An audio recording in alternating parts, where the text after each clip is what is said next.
Les Pharaons, en battant les Syli nationales de Guinée sur le score de 1-0, s'envolent pour la finale de la Coupe d'Afrique des Nations U23 organisée au Maroc.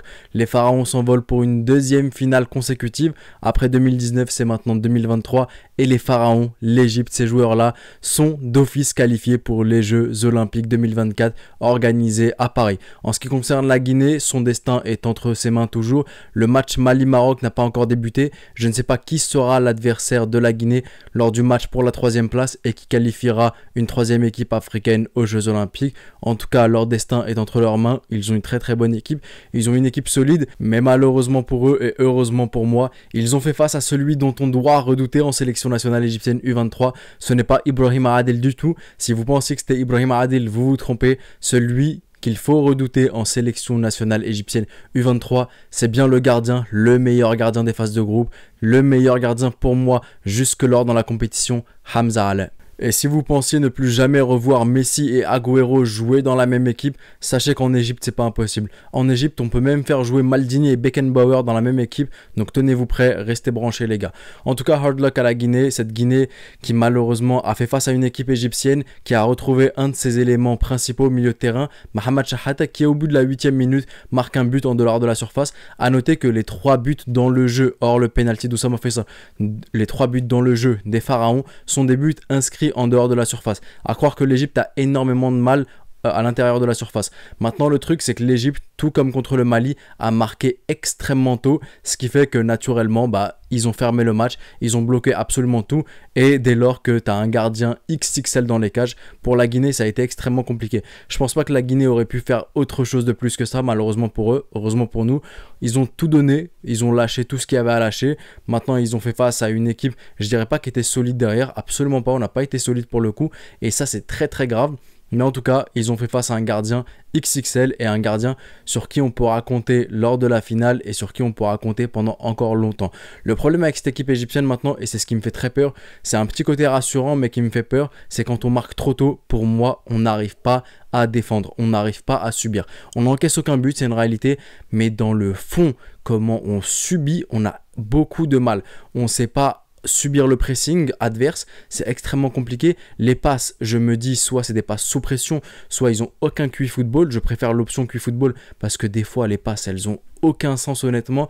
On ne sait pas subir, on ne sait pas réfléchir sous pression, on ne sait pas réfléchir même quand il n'y a pas de pression. C'est vraiment dommage pour cette équipe égyptienne. Et on a beaucoup qui diront, et moi-même je l'ai dit, l'équipe égyptienne est une équipe, je pèse mes mots, elle est nulle. Ça c'est vrai. Mais sauf qu'une équipe nulle de l'Égypte, ça reste quand même une équipe plus forte que 95% des équipes africaines. Et c'est factuel pour le coup. Quand on regarde par exemple la CAN 2017, l'Égypte arrive en finale avec une équipe extrêmement nulle. Quand on regarde la dernière Coupe d'Afrique des Nations, il y a des équipes qui sont largement meilleures que l'Égypte. Je pense qu'il n'y a aucune équipe qui est moins forte que l'Égypte durant ce parcours. Côte d'Ivoire, Maroc, Cameroun. Mais l'Égypte arrive à éliminer ces trois-là. Durant cette Coupe d'Afrique des Nations U23, l'Égypte est nulle. Mais l'Égypte, les joueurs jouent avec un maillot sur lequel il y a 7 étoiles. Un maillot sur lequel il y a une histoire qui est gravée. Je ne sais pas si ça vous est déjà arrivé, par exemple, je pense qu'on a à peu près tous joué au football. Lorsque vous jouez au foot et que vous vous imaginez tirer par exemple le dernier penalty en finale de Coupe du Monde, c'est vous qui avez le ballon, c'est vous qui tirez le penalty décisif. Est-ce que vous êtes jamais imaginé porter le maillot de votre pays et le représenter ? Alors imaginez-vous par exemple des joueurs qui le font vraiment, des joueurs qui représentent vraiment leur pays, qui se rappellent d'une histoire, qui se rappellent par exemple du but d'Aboutrika en finale de CAN 2008, par exemple le dernier penalty d'Aboutrika en finale contre la Côte d'Ivoire en 2006.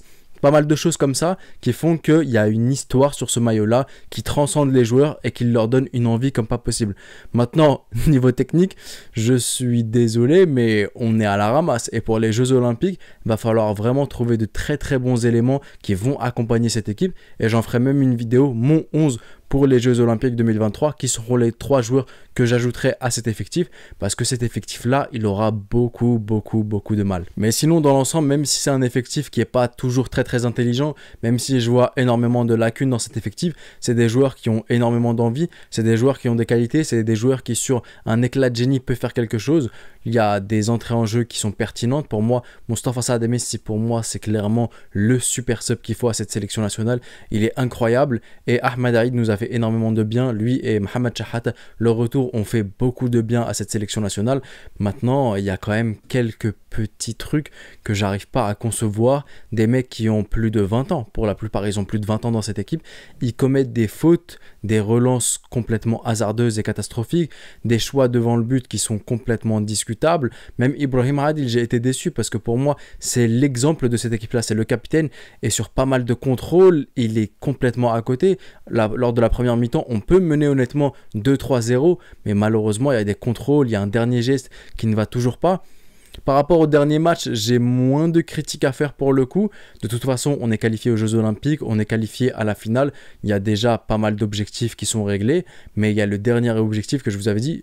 J'attendais 3 ou 4 choses de la part de cette Coupe d'Afrique des Nations. J'en avais fait une vidéo. La première, c'est qu'on la gagne. La deuxième chose, c'est qu'on se qualifie aux Jeux Olympiques.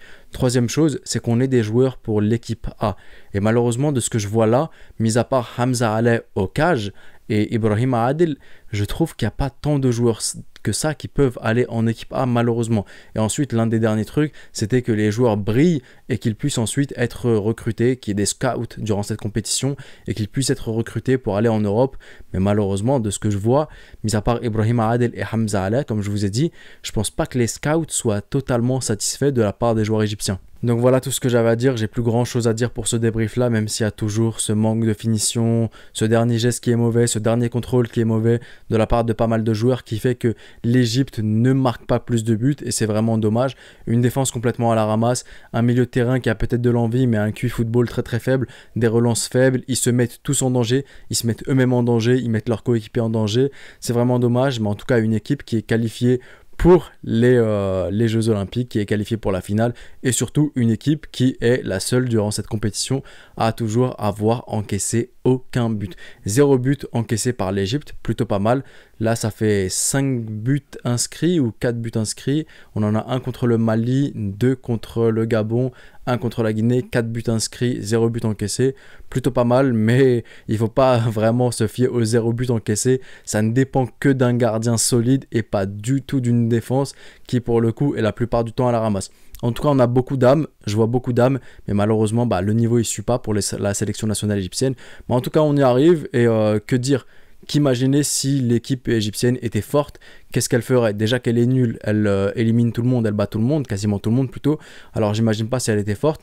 En tout cas, j'espère de l'amélioration parce que ce problème, il est beaucoup plus profond que la sélection nationale et vient d'une formation qui est parfois faible, des joueurs qui n'ont pas les épaules pour jouer, pour être footballeur tout simplement. Donc j'espère qu'on va remédier à cela.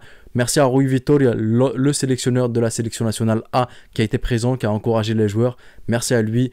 Merci aux joueurs de nous avoir qualifiés, même si je ne suis pas totalement satisfait d'eux. Merci au staff technique, merci au coach, merci à absolument tout le monde. C'était le petit pharaon, prenez soin de vous et de vos proches et je vous dis... Arrivederci.